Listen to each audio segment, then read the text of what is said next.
Hi everyone, welcome to Babies with Knives. I'm Alice Peng, aka Lala Twiddle, and below me is Brandon Powers. Howdy, howdy, everybody. Today we're going to be creating characters for Mutants and Masterminds. This is a character creation demonstration. So we're going to go from conception to creation from scratch. And you'll see us work with the Hero Labs live, and we're going to be working with 150 points, which is the default PL10 assumption. So let's get started. Up on my screen, you can see Hero Labs, and I have the title screen. I'm not going to, I do know my character's name. I think I'm going to go make Grovel Bob. He is going to be an Earth Elemental. Brandon, what are you thinking about making? I'm going to go with a spaceman that was an astronaut, to be specific, rather than thinking that I am someone from space, that was, caught in some unexpected radiation. Very Fantastic Four, solar confluence kind of origin. And because of that, generated some amazing powers. Cool. So I am going to, I'll bring up my version. I am going to go with Buck Crichton for my name, and the superhero name is going to be Solar Flare. Awesome. Is that in dedication to our Solar Pants friend? I didn't even think about that, honestly, until I was typing it out before you asked. Ah, okay.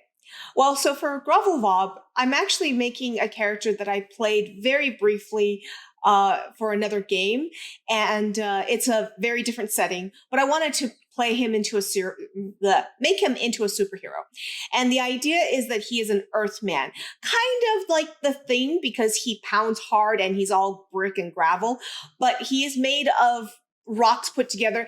And think more never-ending story than the Thing. I have the image of him being pretty strong. He's going to be obviously a tank, a brick archetype. And I'm going to be able to throw things with a flavored blast by taking appended pieces of myself off, like my knee and other parts where big rocks, and I'll just chuck them at people. That's going to be the variation of blast that I'm looking at doing. So we're going to start with abilities tab. It looks like Brandon's already jumping to skills though. Brandon, do you want to tell our viewers what you're working on?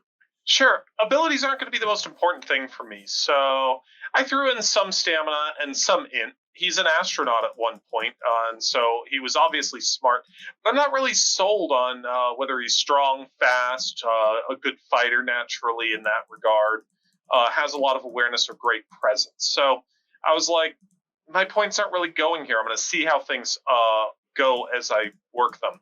Athletics, I don't think that he's necessarily a slouch, but not great. Expertise, astronaut. And that's as far as I've gotten. I'm trying to kind of piece together who I think that Buck Crichton is as I go along. Awesome.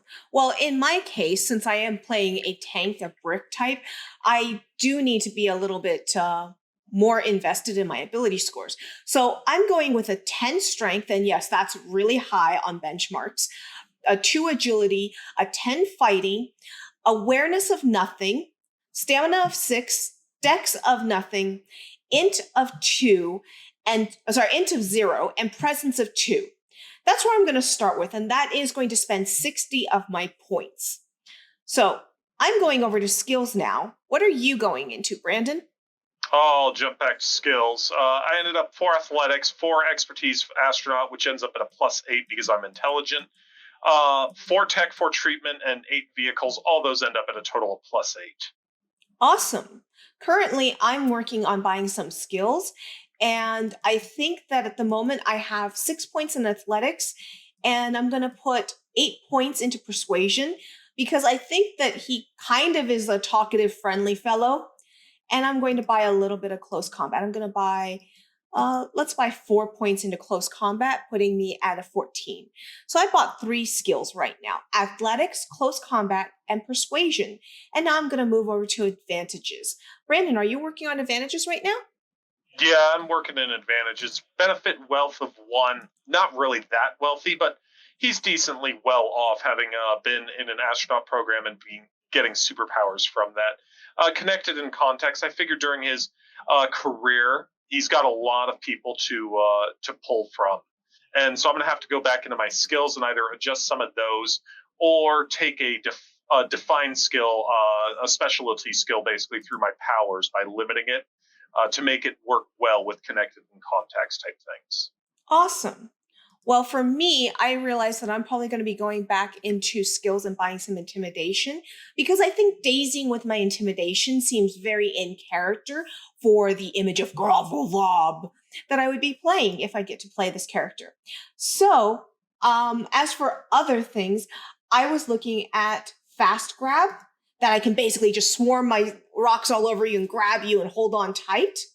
I was also thinking about taking a little bit of I was thinking about taking takedown.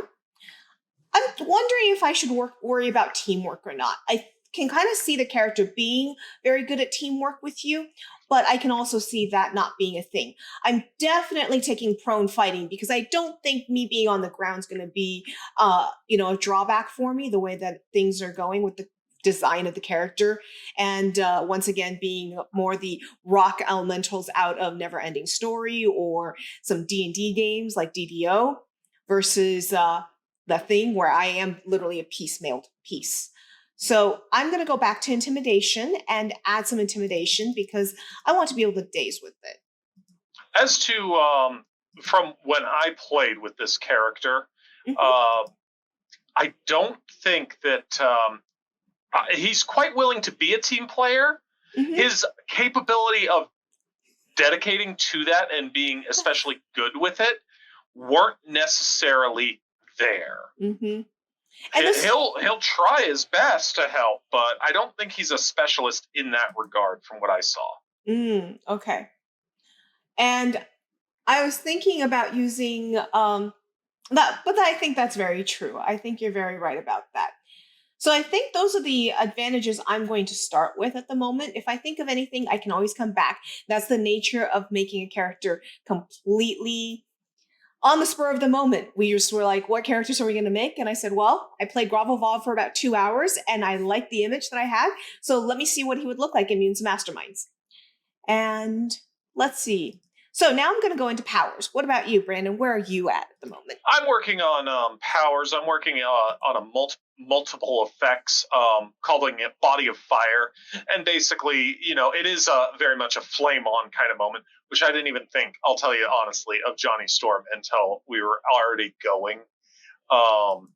And so, but yeah, I'm looking at the, having a bunch of powers come online and at one time. And so I'm kind of working through that.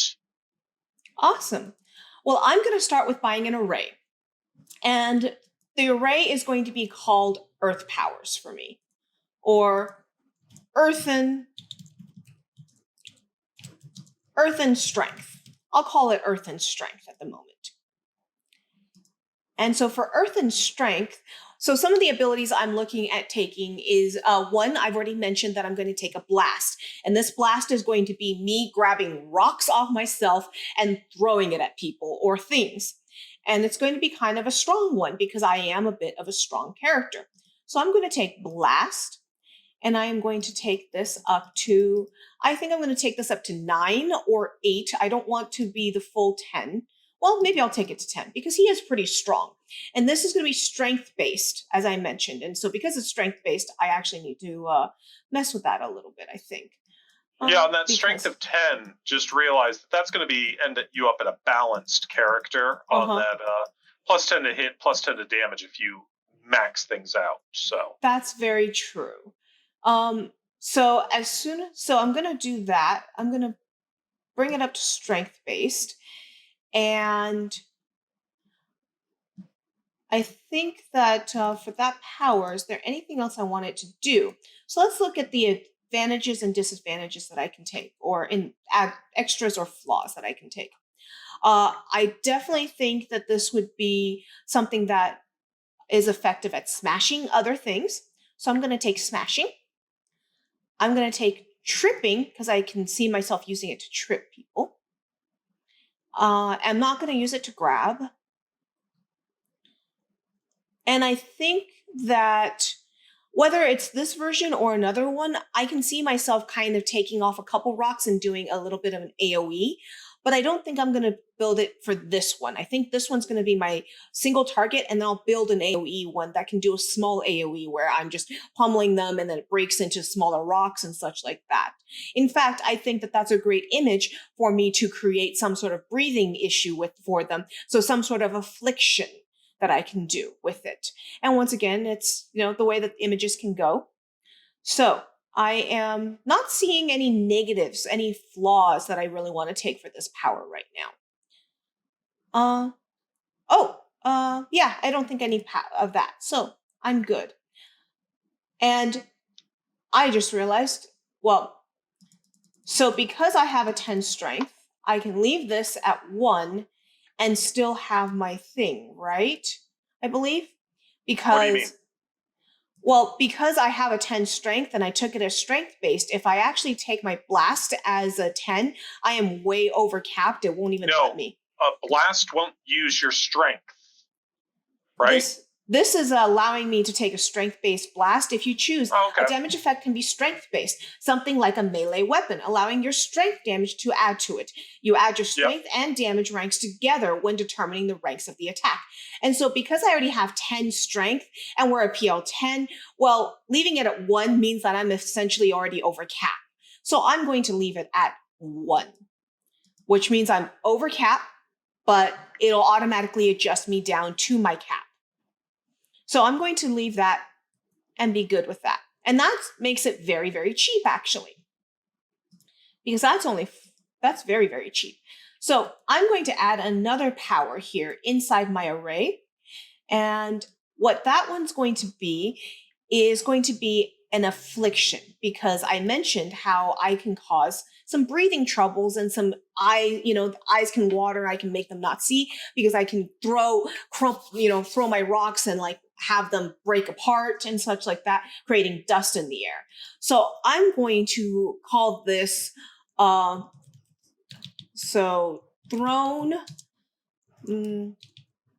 Let's call it dirty fighting. That sounds good. So while I build dirty fighting, Brandon, I'm going to jump over to you and you can tell our viewers what you are working on. Sure. I have been going through on Solar Flame. I've got Body of Fire, which makes me insubstantial. That things just kind of pass through me all the time. I bought some protection that it makes me a lot tougher than when I'm just walking around as Butt Crichton. And I got Too Hot to Handle, which this is where the bulk of my points are sinking into.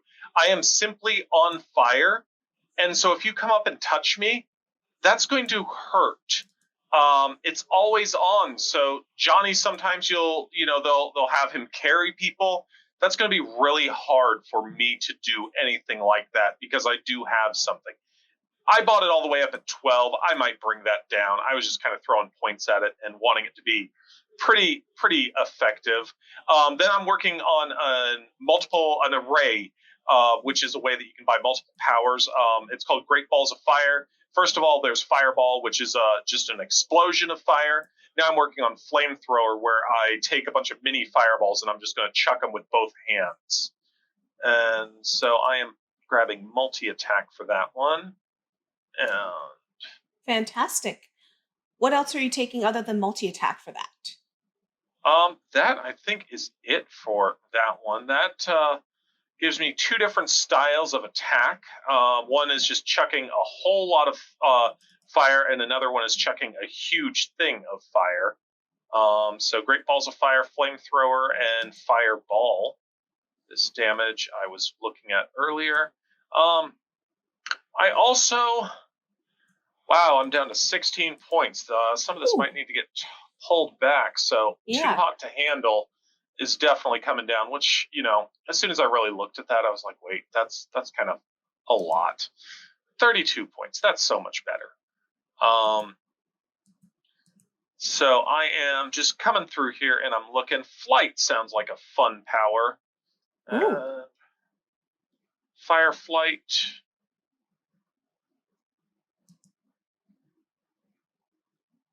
And I'm going to grab that at 60 miles an hour. I go pretty fast, but there are people that will beat me at flying. Awesome. Yeah. What I am looking for is life support. Well, while you're looking for life support, we'll jump back to my character sheet real quick, my character creator. And as you can see, I built Dirty Fighting, and I built this as a cumulative Cloud Area Effect Affliction 10, which means that I'm going to throw the handful of dust out or rocks and then have it disperse into dust, and it's going to create a cloud in the area.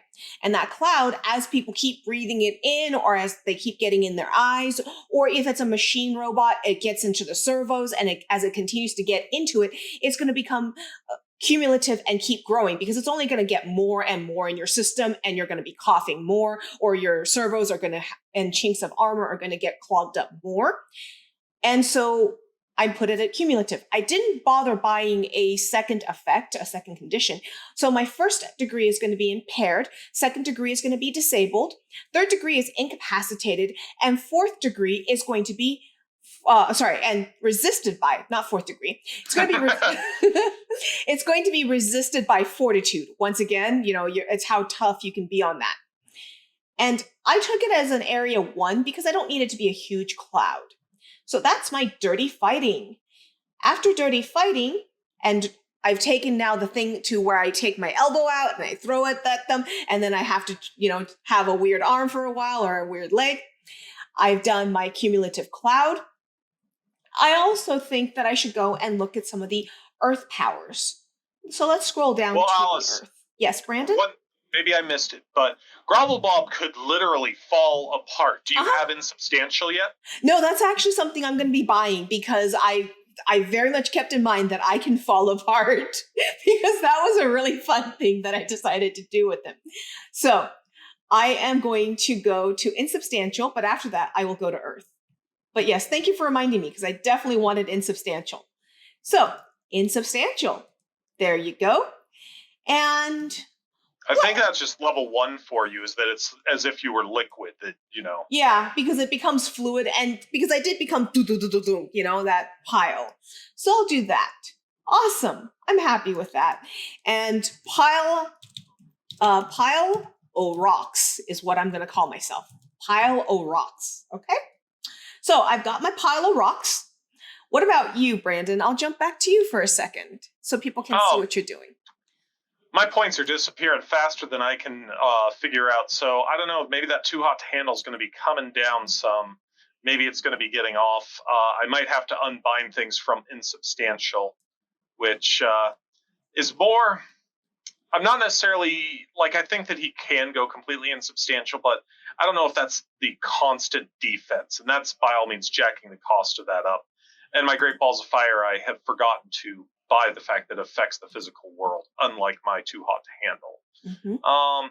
I've been playing with some traits that a flying flaming man is pretty scary. And so I grabbed Fascinate Intimidation, Skill Mastery Intimidation, and Startle, all of which are Intimidate boosters. And I'm going to be adding here 2 traits. Actually, one of those isn't here. One of those will be later. And so I want to get Intimidation. And then I'm going to make the effect, I'm going to make it limited. And it's only while I'm flaming.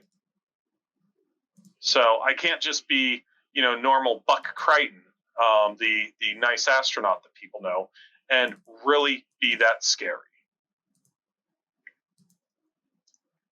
Cool. So something I noticed while I was looking through the Earth powers, there is an Earth Blast listed there. So what I'm going to do is remove my Blast, which it's built basically the same way, but Earth Blast built slightly differently. It already comes with the increased range, and it's already flavored in the power profile that I'm literally throwing rocks. So I just switched out my Blast to the Earth Blast. And that's something you can do when you're looking at Hero Labs, is go to an element if you're on an element, or go to your theme, because, element isn't the only thing, but dimension, for example, dimensional stuff, and just look at what powers are there if you are ever stuck and go, what else would this character have? And so for me, I'm looking at some Earth stuff, and it allowed me to switch out one of my things to say, hey, that is a slightly easier way of building my thing. So I am thinking that Earth Meld is probably something I can do, because, well, I am made of rocks, and I was talking about being something that is akin to out of Never Ending Story or out of DDO or something like that. So I'm going to take Earth Meld, which is a movement power, and I'm just going to add that. And I think that that's pretty good right there. I don't think I need to improve the speed of it. I think I'm pretty happy with that. And going to the Earth, back to the Earth, we've done Earth Blast. I definitely would have immunity to things with the Earth descriptor. So I'm definitely taking Earth immunity. That sounds like a good idea. What do you think, Brandon? Immunity to the Earth descriptor? I don't know. Rocks can break rocks. I guess that's true, but also like I'm thinking the fact that, they'll just add to me. I think that that's a good one for me. The image that they just throw onto me and I'm like, ooh, another piece I can throw later. So I'm going to... There you go. Mm-hmm. So there's something here called Earth Spray. Spray of dirt, sand, or mud hits the target's eyes temporarily. And so this is a ranged cumulative affliction, similar to what I built for Dirty Fighting. I'd rather keep my Dirty Fighting, personally. So the last thing I was looking at taking was possibly a localized earthquake. And that was the real reason I came over to Earth, because I knew that that was already built in here as an option. And so I'm going to take this earthquake and I'm going to modify it for what I want. So first degree is dazed and vulnerable. Second degree is stunned and prone. Third degree, there's no third degree for this one, but there's resisted by dodge and overcome by fortitude. And I think that overall, the way it's built, I'm pretty happy with. So I'm going to keep that. And I can do an earthquake. And instead of calling it earthquake, I'm going to call it Earth Stomp, because it would be coming out of me stomping on the ground. And that seemed like something that I could definitely do based on the way that I had before. In, the 2 hours that I got to play a very low system character on this. It was just mostly what did I think I wanted to do at the time. It was a lot of fun. Now I really want to play this at a table, Brandon, because I liked Grovel Vob. Though he was a lot of fun, and I had a great time playing that game as well. Though the truth is that I would need to keep a lot of tea around if I'm playing for more than a couple hours. Grovel Vob. Grovel Vob. Okay, so what do you think? I was thinking that maybe it'd be fun to be able to summon little earth creatures out of me and just screw with people. What do you think about something like that? I definitely think that's fun. That's also expensive. I know, but right now I have 37 points left, so I can kind of afford some expense, But rather than buying that first, at this point, I have a pretty good, strong set of powers. Oh, and for my fall apart, for my insubstantiality. Yes, for my insubstantiality, which I'm trying to find on my Think Cloud immunity. I apparently didn't buy that. So it didn't actually go through. Oh, nope, it is. It's the Pile O Rocks. So at the Pile of Rocks, something I realized, I want to be able to use it with my other stuff, because I can chuck myself at things while I'm doing that. So since my array is an ability power set that I can only use one of these at a time, I'm going to go and buy my insubstantial separately. And therefore, while I'm insubstantial, while I'm a pile of rocks, I can have pieces coming out of me and such like that without a problem. So insubstantial 1, and I'm going to call myself Pile O Rocks again. Pile O Rocks. So, Brandon, how are you doing over there? Let's jump over to your character. Oh, we are already on your character. I never jumped back to me. Oh, well, people have been watching me then. Yes. I hope I haven't been horrible. I've got 21 points left. Let me look, because I made some changes. I got rid of the Too Hot to Handle. I really do want it, but my problem is I just don't have the points for it to be at all near effective.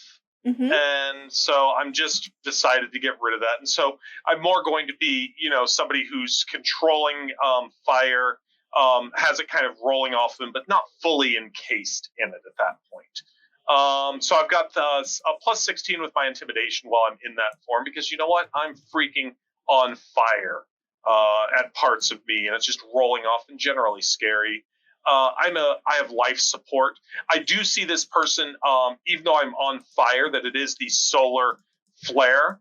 and that I could be in space like this, unlike Johnny Storm theoretically. But as Alice and I were talking about just last night, every issue that they go to space, they'll figure out some way to make the person's powers work. Insubstantial protection, I'm reasonably tough, as well as the fact that I am insubstantial.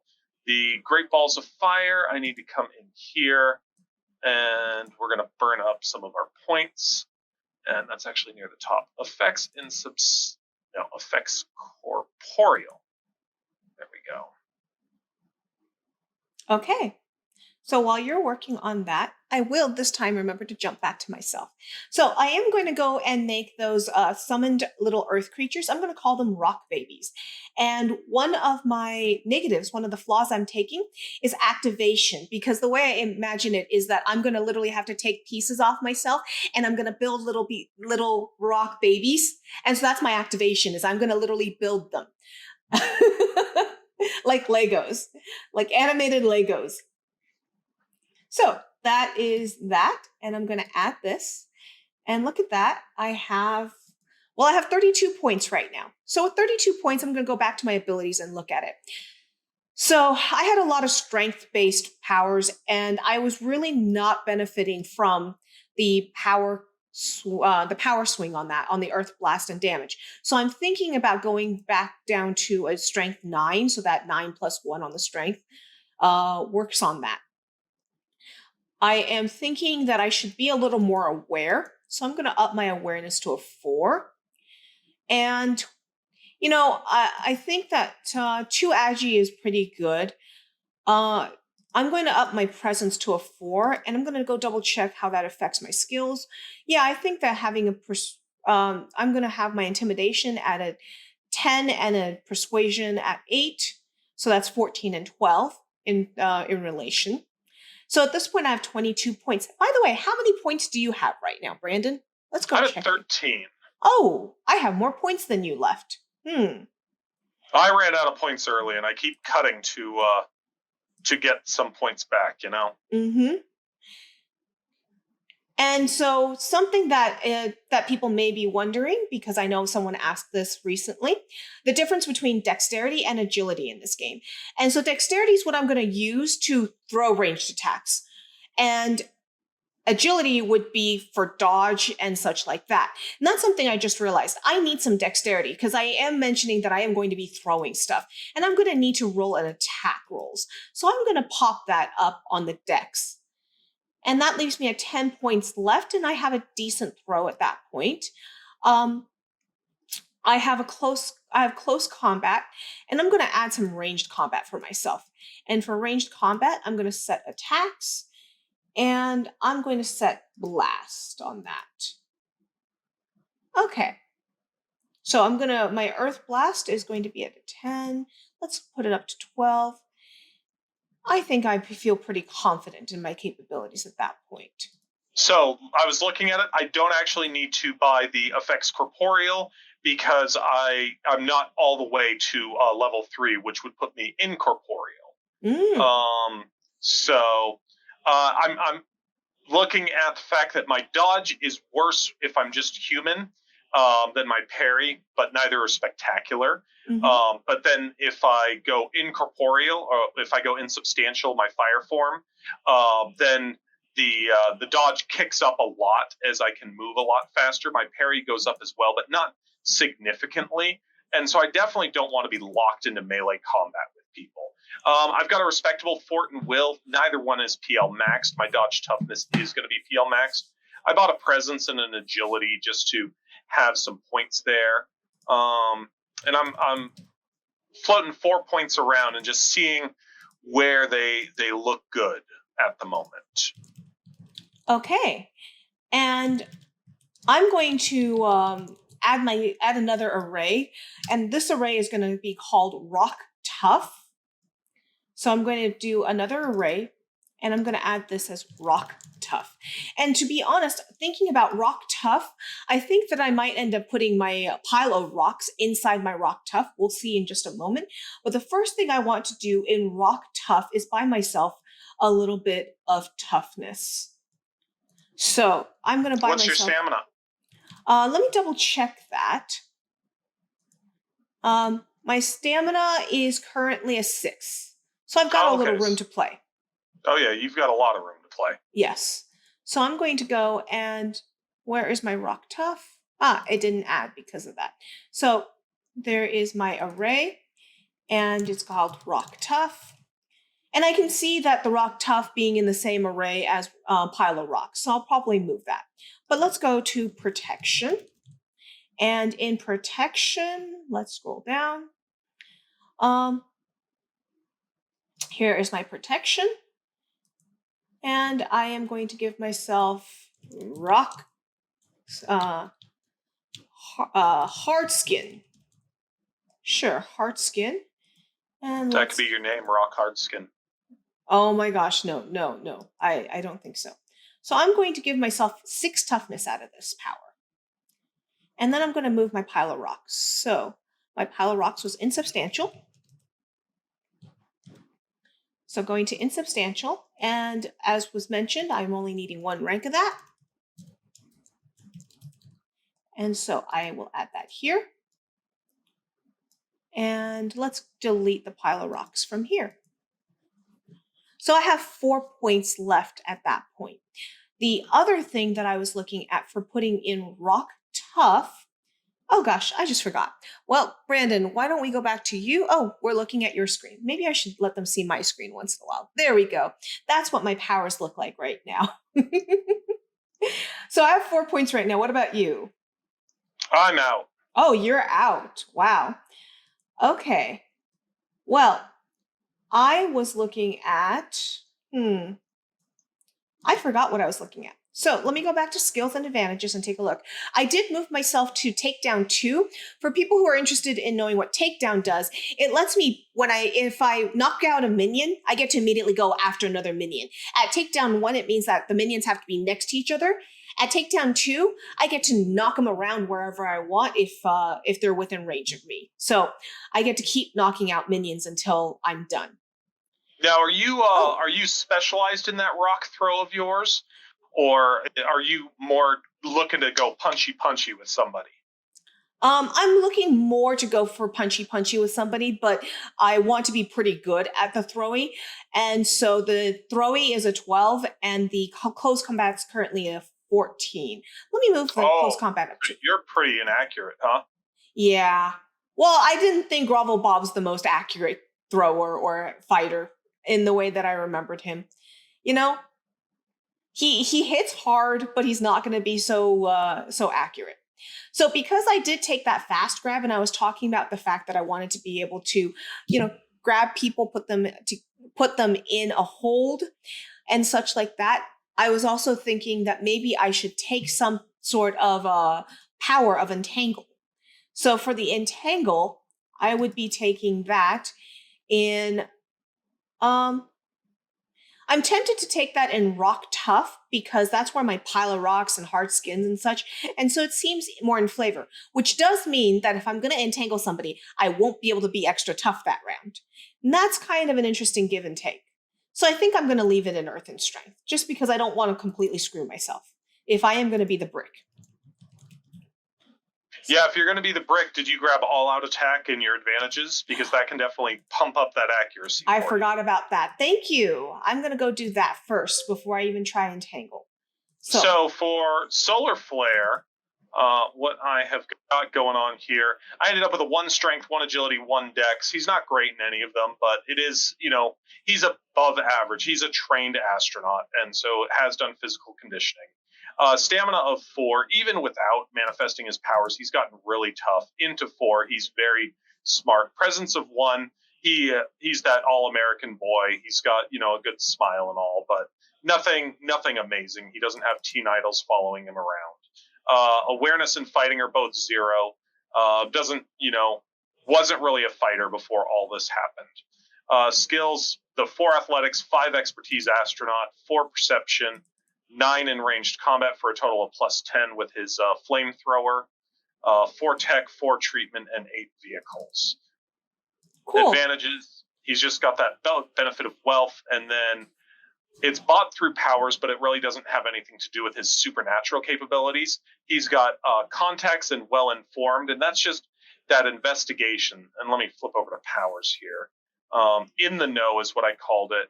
And so I've got 10 ranks of investigation here, but those ranks are limited only for contacts and well-informed. And I bought only limited at 4 ranks here. Should that be 5? Well, while you're thinking about 5. Okay, cool. That should be 5, and then there's contacts and well-informed that are applying. And so the contacts and the well-informed don't get that cost reduction. It's just my ranks of investigation that do. That's awesome. Go ahead, Alice. So for me, I'm deciding against entangles because I realized there were some other advantages I wanted to take. So in the end, my advantages total 9 points because I'm going to take all out attack. I'm going to take chokehold. I took the day's intimidation as we talked about.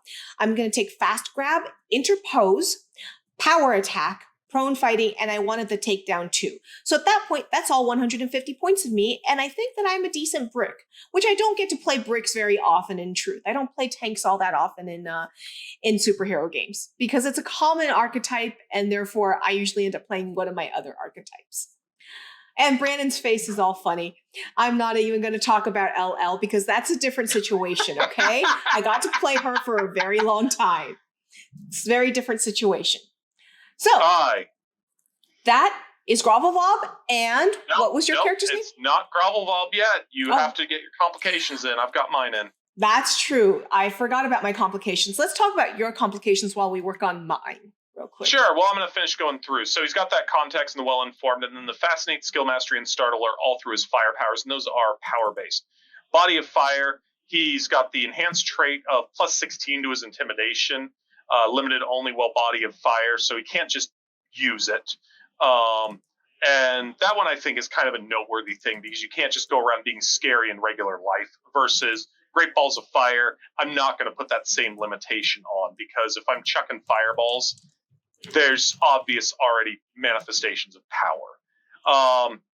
Enhanced trait, like I said, he gets a lot faster and he parries a little bit better, but he's not melee is not where he's going to want to end up. He's going to be flying above things and hoping people don't come to punch him. Immunity, life support. He is, when he's manifesting this, let's see, this one doesn't detail, but it's basically poisons, diseases, and such because his body chemistry does change drastically. Insubstantial is what this is all linked to, basically. And then protection of 8. He gets a lot tougher this way. He's got his fire flight of 60 miles per hour, and then Great Balls of Fire, the Fireball, and the Flamethrower. We talked about in the know just a minute ago. No equipment, complications, public identity. It was a public event when this happened to him, and so everybody has an idea that Buck Crichton is Solar Flare. Motivation of doing good. He joined the astronaut program to try and make the world a better place by understanding more of what was around us. Motivation, patriotism. Buck believes in mom, dad, baseball, and apple pie. He's the all-American boy that is a bit idealistic and thinks that the country is out there to help everybody. And the last one, relationship. Buck's family and other people that are close to him can be put in danger because people do know he's, out there. He is a hero, and so they know how to put leverage on him. How did you do, Alice? Well, for me, I'm looking at being monstrous to start with because, well, I'm monstrous looking, so that there's no need for a public ID at that point because monstrous is what I am. I'm going to be going for motivation of acceptance as well as a motivation of doing good. Grovelvob doesn't want people to accept him, and he's kind-hearted, and so he wants to be doing good. He has a phobia of heights, although he's not quite aware of that until he gets himself in that situation. Like he'll climb a tree, then realize what he's done, and he'll be scared of heights, and therefore require some assistance to get out of the tree. Kind of like a cat climbing a tree. And I'm going to take the weakness of fire because that is the opposite element of earth. And I can also see that, when I'm getting pounded with fire, that I start drying out and start losing cohesiveness and ability to keep control over my body. Versus, I thought, Going back to the character that you're basing this off of, that was a weakness to water, I thought, because fire was how you took baths. Oh yeah, Because that's we right. ended up going up to the volcano. Yep. So weakness of water, and yep, because I want it to be rocks and not earth. Thank you for the reminder. So I'm going to go with weakness water. So if you drench me with water, I start blah blah blah blah oozing out into mud man, and that doesn't work so well for the character. Thank you for the reminder. I like that because I did end up going volcano baths. Also, Motivation of Acceptance is obviously a very different game. Grovel Vob didn't, when we played, there was a fairy world that we were in, but he didn't seem to care about acceptance. He was here. He was a rock person. Yeah, but I think that in the world, I think if I'm going to be in a superhero world, acceptance is going to be a big thing for him. So that, at that point, is Grovel Vob. And what is your character's name again? I am Solar Flare, a.k.a. Buck Crichton. And I wonder once again if that is dedicated to our friend Solar Pants. Well, that part wasn't, but I'm certain everybody gets the Buck part. I'm just wondering if folks know the Crichton part. I get the Crichton part. That's Farscape. Yeah, so it's Buck Rogers and Farscape. Yep. Hey Blades! Thank you so much for watching another Babies with Knives video. If you liked what you saw, please don't forget to subscribe to the channel. Go follow us on Facebook and Twitter, and come join the conversation in our Discord server. If you want to keep content like this coming, come check out our Patreon and consider subscribing. All links for this is provided in the description below. And remember, come back next time to get honed!